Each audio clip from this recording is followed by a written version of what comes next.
Russia President Vladimir Putin has said the country has done a realist economic assessment of what economic sanctions by big powers on it will cause and the alternatives they have to control things and defeat America, United Kingdom and every other countries who may choose to support Ukraine in the ongoing war. Putin stated this on Thursday while declaring war in Ukraine. Excerpts.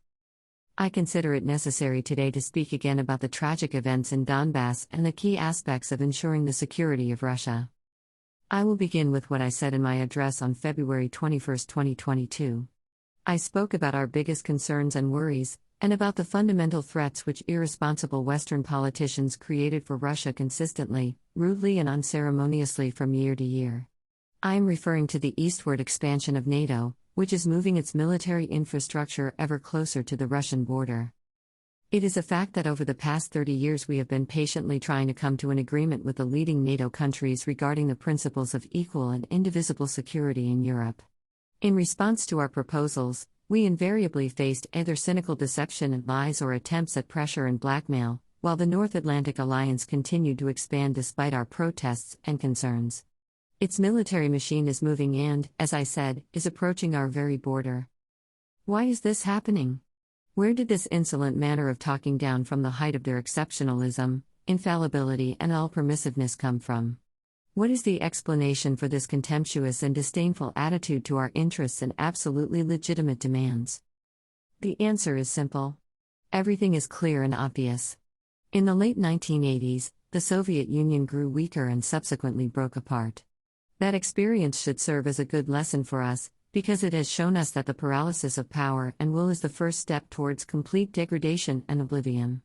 We lost confidence for only one moment, but it was enough to disrupt the balance of forces in the world.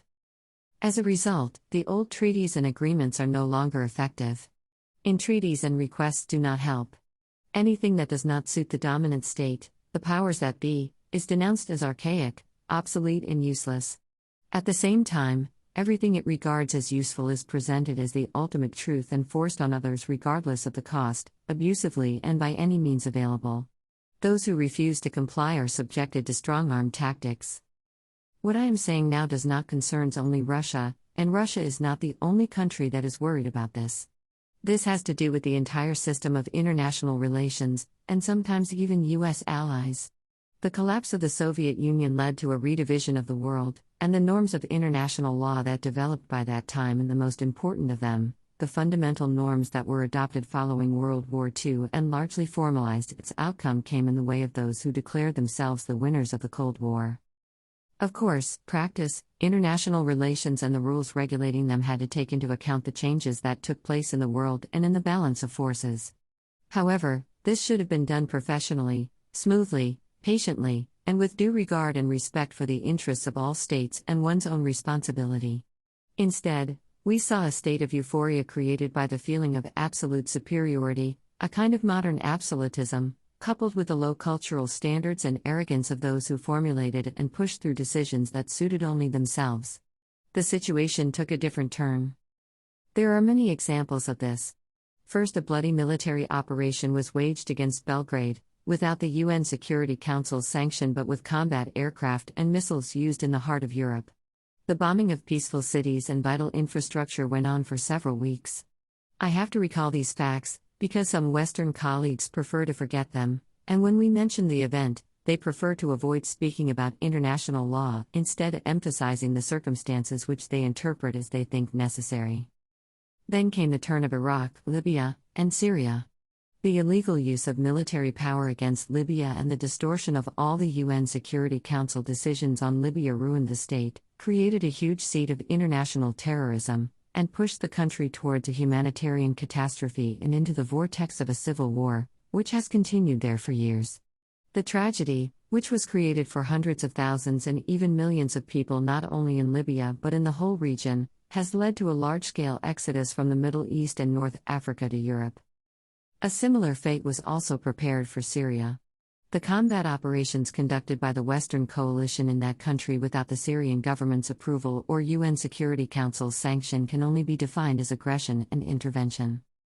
But the example that stands apart from the above events is, of course, the invasion of Iraq without any legal grounds. They use the pretext of allegedly reliable information available in the United States about the presence of weapons of mass destruction in Iraq. To prove that allegation, the U.S. Secretary of State held up a vial with white powder, assuring the international community that it was a chemical warfare agent created in Iraq. It later turned out that all of that was a fake and a sham, and that Iraq did not have any chemical weapons. Incredible and shocking but true. We witnessed lies made at the highest state level and voiced from the high UN rostrum. Overall, it appears that nearly everywhere, in many regions of the world where the United States brought its law and order, this created bloody, non-healing wounds and the curse of international terrorism and extremism. I have only mentioned the most glaring but far from only examples of disregard for international law. This array includes promises not to expand NATO east even by an inch. To reiterate, they have deceived us, or, to put it simply, they have played us. Sure, one often hears that politics is a dirty business. It could be, but it shouldn't be as dirty as it is now, not to such an extent. This type of con artist behavior is contrary not only to the principles of international relations but also and above all to the generally recognized norms of morality and ethics. Where is justice and truth here? Just lies and hypocrisy all around. Incidentally, U.S. politicians, political scientists, and journalists write and say that a veritable empire of lies has been created inside the United States in recent years. It is hard to disagree with this, it is really so. But one should not be modest about it. The United States is still a great country and a system-forming power. All its satellites not only humbly and obediently say yes to and parrot it at the slightest pretext but also imitate its behavior and enthusiastically accept the rules it is offering them. Therefore, one can say with good reason and confidence that the whole so-called Western Bloc formed by the United States in its own image and likeness is, in its entirety, the very same empire of lies. As for our country, after the disintegration of the USSR, given the entire unprecedented openness of the new, modern Russia, its readiness to work with the United States and other Western partners, and its practically unilateral disarmament, they immediately tried to put the final squeeze on us, finish us off, and utterly destroy us. This is how it was in the 1990s and the early 2000s, when the so-called collective West was actively supporting separatism and gangs of mercenaries in southern Russia. What victims, what losses we had to sustain at that time before we broke the back of international terrorism in the Caucasus. We remember this and will never forget. Properly speaking, the attempts to use us in their own interests never ceased until quite recently. They sought to destroy our traditional values and force on us their false values that would erode us, our people from within, the attitudes they have been aggressively imposing on their countries, attitudes that are directly leading to degradation and degeneration, because they are contrary to human nature. This is not going to happen. No one has ever succeeded in doing this, nor will they succeed now. Despite all that, in December 2021, we made yet another attempt to reach agreement with the United States and its allies on the principles of European security and NATO's non-expansion. Our efforts were in vain. The United States has not changed its position. It does not believe it necessary to agree with Russia on a matter that is critical for us. The United States is pursuing its own objectives, while neglecting our interests. Of course, this situation begs a question: what next? What are we to expect? If history is any guide, we know that in 1940 and early 1941 the Soviet Union went to great lengths to prevent war or at least delay its outbreak. To this end, the USSR sought not to provoke the potential aggressor until the very end by refraining or postponing the most urgent and obvious preparations it had to make to defend itself from an imminent attack. When it finally acted, it was too late. As a result, the country was not prepared to counter the invasion by Nazi Germany, which attacked our motherland on June 22, 1941, without declaring war. The country stopped the enemy and went on to defeat it, but this came at a tremendous cost. The attempt to appease the aggressor ahead of the Great Patriotic War proved to be a mistake which came at a high cost for our people. In the first months after the hostilities broke out, we lost vast territories of strategic importance, as well as millions of lives. We will not make this mistake the second time. We have no right to do so. Those who aspire to global dominance have publicly designated Russia as their enemy. They did so with impunity.